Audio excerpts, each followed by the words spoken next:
Hello and welcome to my channel. My name is Arshna and today we are going to study pharmacology. तो pharmacology में हम हमारी chemotherapy unit पे थे। Chemotherapy unit में हमने क्यूनिलॉन्स पढ़े, क्यूनिलॉन्स में हमने फ्लोरोक्यूनिलॉन्स पढ़े, उनमें हम वेरियस ड्रग्स पढ़ रहे थे। तो आज की जो हमारी वेरी फर्स्ट ड्रग है दैट इज अवर लीवोफ्लॉक्सिन। तो बेटा देखो लीवोफ्लॉक्सिन क्या है। Levofloxacin is an anti-active levoisomer of ofloxacin having improved activity against streptonemonia। तो देखो बेटा इससे पहले हमने ऑफ्लॉक्सिन पढ़ी। ऑफ्लॉक्सासिन में हमने देखा कि जो ये एक्टिवनेस दिखा रही है ये स्ट्रेप्टोकोकल निमोनिया और स्ट्रेप्टोकोकल फाइनोजेंस के जो अगेंस्ट है ये अपना स्पेक्ट्रम शो नहीं कर पा रही है, उनके खिलाफ क्या है इफेक्टिवनेस नहीं दिखा सकती। तो जो हमारी लीवोफ्लॉक्सासिलिन है ये क्या है, इसमें एक आइसोमर लीवो ऐड कर दिया गया है जिसकी वजह से ये ऑफ्लॉक्सासिन की एक्टिविटी को क्या कर देती है, इंक्रीज कर देती है और स्ट्रेप्टोकोकल निमोनिया पे भी क्या है अपना इफेक्ट शो कर सकती है।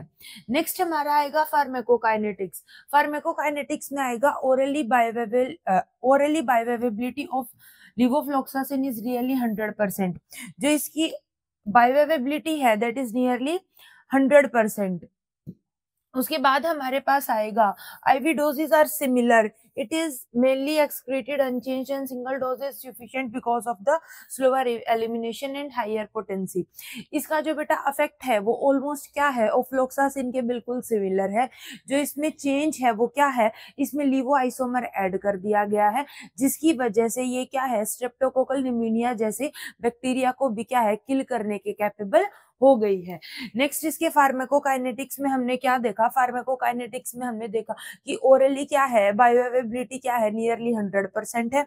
IV डोज पे भी इफेक्ट क्या है सिमिलर ही शो करेगी। मेनली एक्सक्रीट क्या है अनचेंज्ड फॉर्म में होगी, किसके थ्रू होगी, यूरिन के थ्रू एक्सक्रीट आउट हो जाएगी।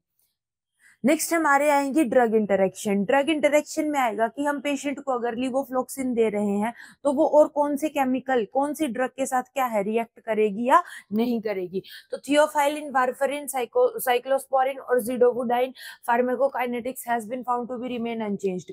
तो अगर ये ड्रग पेशेंट क्या है एडमिनिस्टर कर रहे हैं हम पेशेंट को पहले से थियोफाइलिन, वारफरिन, साइक्लोस्पोरिन और जिडोवुडिन और इसके साथ अगर हमने पेशेंट को क्या दे दिया लीवोफ्लॉक्सिन दे दिया तो पेशेंट में क्या है हमें कोई भी किसी भी ड्रग के इफेक्ट में चेंज देखने को नहीं मिलेगा। मतलब जो इनके साथ ड्रग इंटरेक्शन है वो क्या है कोई भी इंटरेक्शन नहीं है, वो अपना फंक्शन क्या है इंडिविजुअली परफॉर्म कर सकते हैं। यूजेस में क्या आ जाएगा, यूजेस में देखो बेटा ऑफ्लॉक्सासिन जहां हम यूज कर रहे थे वो सेम रहेगा, यूरिनरी ट्रैक्ट इन्फेक्शन में भी, बैक्टीरियल डायरिया में भी। उसके अलावा वो स्ट्रेप्टोकोकल फाइलोजेंस और स्ट्रेप्टोकोकल निमोनिया पे क्या है अपना इफेक्ट नहीं शो कर पा रही थी, ये क्या है उस पे इफेक्ट शो करेगी। तो इन कम्युनिटी एक्वायर्ड निमोनिया में भी हम पेशेंट को दे सकते हैं। High cure rates has been noted in the sinusitis. जिस पेशेंट को क्या है साइनस पे क्या है इन्फ्लामेशन है इन्फेक्शन है वहां पे भी हम क्या है पेशेंट को लीवोफ्लॉक्सासिन एडमिनिस्टर कर सकते हैं। और स्किन या फिर टिश्यू डैमेज में भी क्या है पेशेंट को दे सकते हैं। यूटीआईज में भी पेशेंट को क्या है लीवोफ्लॉक्सासिन एडमिनिस्टर कर सकते हैं। नेक्स्ट हमारी आएगी ड्रग जो है दैट इज लिमोफ्लॉक्सासिन। तो जी बेटा देखो लिमोफ्लॉक्सासिन क्या है, it is second generation difluorinated chlorine. अब देखो सेकंड जनरेशन डाइफ्लोरोनेटेड मतलब दो क्या है इसमें टू क्या है फ्लोरीन के मॉलिक्यूल क्या है एड ऑन किए गए हैं। इसमें डाइफ्लोरानेटेड क्या है ये क्यूनिलोन है, इक्वल एक्टिविटी शो करेगी एज सिप्लोफ्लॉक्सासिन। ये क्या थी फर्स्ट जनरेशन थी और ये क्या है सेकंड जनरेशन है, but more active against gram negative bacteria and chlamydia. ये क्या है जो हमारी सिप्लोफ्लॉक्सासिन थी ये क्या थी ग्राम पॉजिटिव के अगेंस्ट अपना इफेक्ट ज्यादा शो कर रही थी, ये क्या है ग्राम नेगेटिव के अगेंस्ट भी क्या है इफेक्ट को शो करेगी। नेक्स्ट हमारी आएगी बेटा pharmacokinetics. Because of longer half life and persistence in tissue it is suitable for single daily administer. ये क्या कह रहे हैं कि इसका जो हाफ लाइफ है जो ड्रग की वो क्या है ज्यादा है जिसकी वजह से क्या है हम ड्रग को क्या है सिंगल डेली एडमिनिस्ट्रेशन मतलब ओडी डोज पे जो है हम लिमोफ्लॉक्सासिन को देंगे। एडवर्स इफेक्ट में हमें क्या देखने को मिलेगा, फोटोसेंसिटिविटी देखने को मिल सकती है। और उसके बाद ये क्या कर रहा है क्यूटी प्रोलोंगेशन, इट जो हमारी क्यूआरटी वेव है हमारी ईसीजी में, जो हमारी क्यूआरटी वेव है उनकी प्रोलोंगेशन भी देखने को मिल सकती है। It has been withdrawn in USA and some other country. ये क्या है, यूएसए और अदर कंट्रीज में क्या है, विड्रॉ कर दी गई है, इनको यूज नहीं किया जाता, but is available in India. India में फ्रिक्वेंटली अभी भी क्या है, इसको यूज किया जाता है। नेक्स्ट हमारी आएगी सेप्राफ्लॉक्सिन। तो सेप्राफ्लॉक्सिन क्या है, another second generation difluorinated chlorine है। डाइफ्लोरोनेटेड है, 2 फ्लोरीन के इसमें हमें मॉलिक्यूल देखने को मिलेंगे। इनहेंस एक्टिविटी अगेंस्ट, ये क्या है, ग्राम पॉजिटिव के अगेंस्ट भी अपनी एक्टिविटी शो करती है। यूजेस कहाँ, निमोनिया में यूज करेंगे, क्रोनिक ब्रोंकाइटिस में, साइनसाइटिस में, और हमारे ईएनटी, ईयर नोज और थ्रोट के इन्फेक्शन में भी क्या है, हम इस ड्रग को यूज करेंगे। नेक्स्ट आ जाएंगे बेटा adverse effect, discontinued in many countries. देखो जो हमारी लिमोफ्लोक्सासिन थी, लिमोफ्लोक्सासिन क्या थी, इंडिया में अवेलेबल थी, पर यूएस जैसी कंट्रीज में क्या थी, उनको विड्रॉ कर दिया गया था। बट जो हमारी कौन सी ड्रग है, सेप्रोफ्लॉक्सासिन है। सेप्रोफ्लॉक्सासिन क्या है, डिसकंटिन्यू कर दी गई है इंडिया में, फ्रीक्वेंटली कोज फोटोटॉक्सिक इफेक्ट की वजह से। और प्रोलोंगेशन क्या करेगी, क्यूआरटी वेव के बीच में जो इंटरवल है उसको क्या कर देती है, ये प्रोलॉन्ग कर देती है। फेटल अरेथमियाज हो सकते हैं, मतलब हमारी जो हार्ट बीट है क्यूआरटी के इंटरवल की क्या है, प्रोलोंगेशन की वजह से हमारी जो हार्ट बीट है वो क्या है, मिसिंग हमें देखने को मिलेगी इस ड्रग की एडवर्स इफेक्ट में। नेक्स्ट हमारी जो ड्रग होगी that is our moxifloxacin. Moxifloxacin क्या है, लॉन्ग टर्म है, लॉन्ग टर्म सेकंड जनरेशन फ्लोराक्यूनिन है, जिसकी एक्टिविटी क्या है, निमोनिया के खिलाफ अच्छा इफेक्ट शो करेगी। Other gram positive bacteria including beta lactam macrolide resistance, ये क्या करेगी, जो क्या है, पेनिसिलिन और अमाइनोग्लिसराइड जो हमारे बीटा लैक्टम एंटीबायोटिक्स हैं, जो बैक्टीरिया क्या है उनके खिलाफ रेजिस्टेंस बना ली है, उन बैक्टीरिया पे भी क्या है, हमारी मोक्सीफ्लोक्सासिन अच्छा इफेक्ट शो करेगी, उनको किल करने के क्या है, ये कैपेबल है। मैकेनिज्म ऑफ एक्शन में क्या है, bacterial topoisomerase IV is major target of action. अब मैंने बताया ये नाम किसके लिए यूज करते हैं, एमडीएनए लाइगेज के लिए, तो इसका भी जो मोड ऑफ एक्शन है वो क्या रहेगा, सेम रहेगा। ये डीएनए लाइगेज को सिंथेसाइज नहीं होने देगी, जिसकी वजह से जो बैक्टीरियल जेनेटिक मटेरियल है उसमें क्या देखने को मिलेगी, हमें अल्टरेशन देखने को मिलेगी, और अल्टीमेटली सेल की क्या हो जाएगी, बीटालाइसिस हो जाएगी। यूजेस देख लो, निमोनिया में, बीटा लैक्टम एंटीबायोटिक रेजिस्टेंस में भी हम क्या इसको यूज कर सकते हैं। नेक्स्ट आएगी इसकी फार्माकोकाइनेटिक्स। फार्माकोकाइनेटिक्स में मेटाबोलाइज एंड लीवर। मेटाबोलाइज कहाँ हो रही है, लीवर में, एक्सक्रीट कहाँ से होगी, यूरिन से होगी, और मेटाबोलाइज लीवर में हो रही है तो कॉन्ट्राइंडिकेटेड किन पेशेंट्स में रहेगी, जिनको क्या है, लीवर में प्रॉब्लम है, क्या है, लीवर डिसीज है। साइड इफेक्ट क्या है, it has not been given to patient pre, जिसको साइजर्स हैं, जिन पेशेंट को, उन पेशेंट को हम नहीं देंगे, क्योंकि ये क्या करेगी, ये प्रो अरिथमिया कोज कर सकती है क्यूट इंटरवल की वजह से। फोटोटॉक्सिसिटी भी हो सकता है पेशेंट में, जो कि बहुत रेयर है। नेक्स्ट हमारा होगा जेमिफ्लोक्सासिन। जेमिफ्लोक्सासिन क्या है, अनदर ब्रॉड स्पेक्ट्रम है, क्या है, ब्रॉड स्पेक्ट्रम है, मतलब वैरायटी ऑफ माइक्रो ऑर्गेनिज्म को क्या है, किल करने के कैपेबल है। Active mainly against aerobic gram positive bacteria, जो हमारे एरोबिक ग्राम पॉजिटिव बैक्टीरिया हैं उनके खिलाफ ये क्या है, अपना इफेक्ट ज्यादा शो करती हैं। नेक्स्ट आएगा फार्माकोकाइनेटिक, रैपिडली एब्जॉर्ब, जल्दी एब्जॉर्ब हो जाएंगी, undergoes limited metabolism and excreted through urine, urine से हम इनको एक्सक्रीट करेंगे, फीकल से भी एक्सक्रीट हो सकती हैं।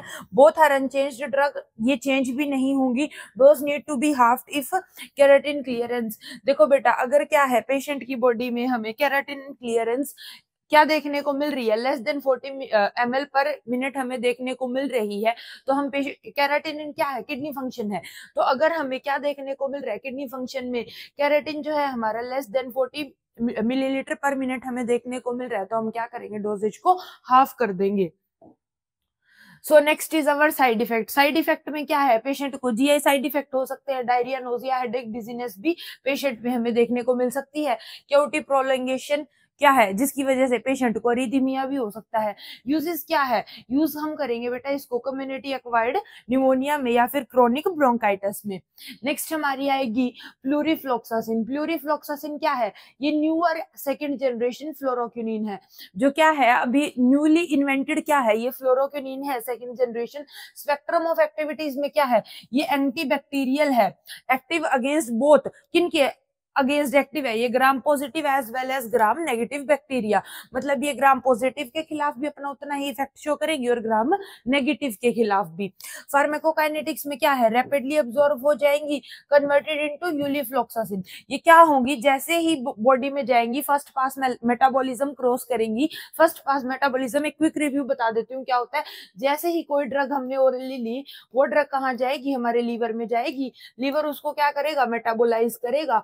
मेटाबोलाइज करने के बाद ये क्या करेगा, पूरी बॉडी में इसको ब्लड के थ्रू क्या कर देगा बेटा, ये सर्कुलेट कर देगा। तो इस मैकेनिज्म को हम बोलेंगे फर्स्ट पास मेटाबॉलिज्म। तो जैसे ही हम प्यूरिफ्लॉक्सासिन बॉडी में लेंगे, ये फर्स्ट पास मेटाबॉलिज्म के थ्रू हमारी बॉडी में फैलेगी और किस फॉर्म में फैलेगी, यूरिफ्लॉक्सासिन की फॉर्म में। किस फॉर्म में चेंज हो जाएगी, यूरिफ्लॉक्सासिन की फॉर्म में चेंज हो जाएगी। और क्या है, ये यूरिन से अनचेंज्ड फॉर्म में क्या हो जाएगी बेटा, एक्सक्रीट आउट हो जाएगी। मेजरली जो हमारी फ्लोरोक्विनीन्स है वो क्या हो रही है, लीवर से क्या हो रही है, मेटाबोलाइज हो रही है और उसके बाद एक्सक्रीट किससे हो रही है, हमारे यूरिन से एक्सक्रीट आउट हो रही हैं। नेक्स्ट आ जाएंगे बेटा इसके यूजेस। अब क्या है, यूजेस में क्या आएगा, ग्राम पॉजिटिव पे भी अफेक्ट कर रही है, ग्राम नेगेटिव में भी। तो इसकी जो यूजेस हैं वो क्या हो जाएंगे, इंक्रीज हो जाएंगे। वेरियस इन्फेक्शंस को ये ट्रीट कर सकती है। अगर कॉम्प्लिकेटेड क्या है, पेशेंट को अगर कॉम्प्लिकेटेड यूटीआई हो चुका है, रिकरेंट बार बार हो रहा है, हमने सारी क्या एंटीबायोटिक्स दे के देख ली, तो हम लास्ट में पेशेंट को क्या है, हम हमारी प्यूरिफ्लॉक्सासिन दे सकते हैं। साइड इफेक्ट में बेटा गैस्ट्रोइंटेस्टाइनल देखने को मिलेंगे, जिसमें आ जाएंगे हमारे नोजिया, देन आवर वोमिटिंग, उसके बाद हमें पेशेंट में डायरिया भी क्या है देखने को मिल सकता है। सीएनएस डिस्टर्बेंस आ सकती है, यूटिकार्डिया हो सकता है पेशेंट को, क्या है, फोटोसेंसिटिविटी भी हो सकती है। Is it clear? अब तक हमने हमारी जो क्यूनिलॉन्स थी उसमें नलेक्सिक एसिड, देन हमने हमारी फ्लोरोक्विनीन्स पढ़ी। फ्लोरोक्विनीन्स में हमने 2 जनरेशन, एक रिव्यू देख लेते हैं फटाफट कि हमने क्या किया है अब तक। देखो बेटा, हमने सबसे पहले क्या पढ़ा, हमारी क्यूनिलॉन्स। क्यूनिलॉन्स में हमने 2 चीज देखी, first is nalidixic acid and second is fluoroquinolone. ये सिंथेटिक फॉर्म में थे दोनों। नलेक्सिक एसिड को जब हमने क्या कर दिया, चेंज कर दिया, अल्टर कर दिया 6-7 पोजीशन पे, तो फ्लोरोक्विनीन बन गए। फ्लोरोक्विनीन में हमने 2 जनरेशन देखी बेटा, जो क्या थी, एक तो थी जिसमें एक फ्लोराइड ग्रुप था और दूसरी क्या थी, डाई फ्लोरेटेड थी। First generation and then this is our second generation. जो हमारी फर्स्ट जनरेशन थी उसमें हमने क्या देखा, सिप्रोफ्लॉक्सासिन। इसका एग्जांपल क्या हो जाएगा, वेरी फर्स्ट ड्रग जो इसमें सबसे ज्यादा पावरफुल थी, that is our ciprofloxacin. Second generation में हमने जो आज ड्रग्स पढ़ी इनके बारे में पढ़ा, और जो इसमें न्यूअर ड्रग थी सेकंड में, that is our prulifloxacin. Is it clear? Prulifloxacin एक इकलौती ऐसी ड्रग है जो क्या हो जाती है, फर्स्ट पास मेटाबॉलिज्म के बाद अपनी क्या है, बॉडी में यूलिफ्लॉक्सासिन की फॉर्म में पाई जाती है। बाकी सारी ड्रग क्या है, एज इट इज मिलेंगी। अब बेटा इन सब ड्रग्स का, जितनी भी क्यूनिलॉन्स है, इनका मैकेनिज्म ऑफ एक्शन, अगर कोई भी ड्रग एग्जाम में आ जाए तो हम मैकेनिज्म ऑफ एक्शन में क्या लिखेंगे, ये किसको इनहिबिट करता है, इनहिबिट करेगा हमारे डीएनए लाइगेज के सिंथेसिस को, जिसकी वजह से जो बैक्टीरियल डीएनए है वो क्या है, अल्टर हो जाएगा और उसमें क्या है, सेल की अल्टीमेटली लाइसिस हो जाएगी। उसके बाद हमने क्या देखा कि जो इसका फार्माकोकाइनेटिक्स है, मेजरली जो हमारी क्यूनिलॉन्स है ये क्या हो रही है, फर्स्ट पास मेटाबॉलिज्म से क्या है, बॉडी में जा रही हैं, क्या करेंगी, लीवर में क्या होंगी, मेटाबोलाइज होंगी, एक्सक्रीट कैसे होगी, यूरिन से एक्सक्रीट होगी। उसके बाद आ जाएंगे बेटा इनके जनरल यूजेस पे। जनरल यूजेस में हमने क्या देखा कि ये जीआई से लेके यूरिनरी ट्रैक्ट इन्फेक्शन में सबसे ज्यादा यूज होती है, मतलब हम डायरिया में भी यूज कर सकते हैं और क्या है, यूरिनरी ट्रैक्ट इन्फेक्शन में भी इनको यूज कर सकते हैं। उसके बाद क्या आया कि हम इन ड्रग्स को अदर यूजेस में क्या कर सकते हैं, जो हमारी फ्लोरोक्विनीन्स है इनको हम यूज करते हैं निमोनिया या फिर हमारे किसी भी रेस्पिरेटरी डिसऑर्डर्स के लिए भी। उसके बाद स्पेशली निमोनिया में हम कौन सी यूज करते हैं, जो हमारी क्या थी, डाइफ्लोरेनेटेड थी, मतलब जब हमने ऑफ्लॉक्सासोलिन को क्या कर दिया था, लिवोआइसोमर के साथ क्या कर दिया, डिराइव कर दिया, तो हम उस ड्रग को कहाँ यूज करने लगे, स्ट्रेप्टोकोकल निमोनिया के अगेंस्ट भी क्या है, उस ड्रग को यूज कर सकते हैं। Is it clear? उसके बाद आ जाएंगे बेटा इनके common side effect. Common side effect में क्या होगा, क्या कॉमनली हमें साइड इफेक्ट देखने को मिल रहे हैं, that is our nausea, vomiting, जो हमारे जीआई के हैं। और उसके बाद डायरिया भी क्या है, डायरिया को वैसे ये ट्रीट करती हैं, पर एज अ साइड इफेक्ट क्या है, पेशेंट में डायरिया भी हो सकता है। उसके बाद क्या आ जाएंगी बेटा, हमारी जो डाइफ्लोरेनेटेड ड्रग्स है वो क्या करेंगी, वो पेशेंट में एक एडिशनल साइड इफेक्ट दिखाएंगी, that is our Q T wave की जो है वो क्या दिखा देगी, इंटरवल की प्रोलोंगेशन शो कर देंगी। Is it clear? आज जो हमारा टॉपिक था क्लूनिलॉन्स वो हमने कंप्लीट कर लिया, इसमें हमने सारी ड्रग्स पढ़ ली। मैंने आपको लास्ट में कॉमन बता दिया जो आप सभी क्लूनिलॉन्स में अप्लाई कर सकते हैं। होप आपको ये पूरा टॉपिक समझ आ गया होगा। नेक्स्ट हम टॉपिक हमारी अगली क्लास में कवर करेंगे। तब तक के लिए गुड बाय, टाटा।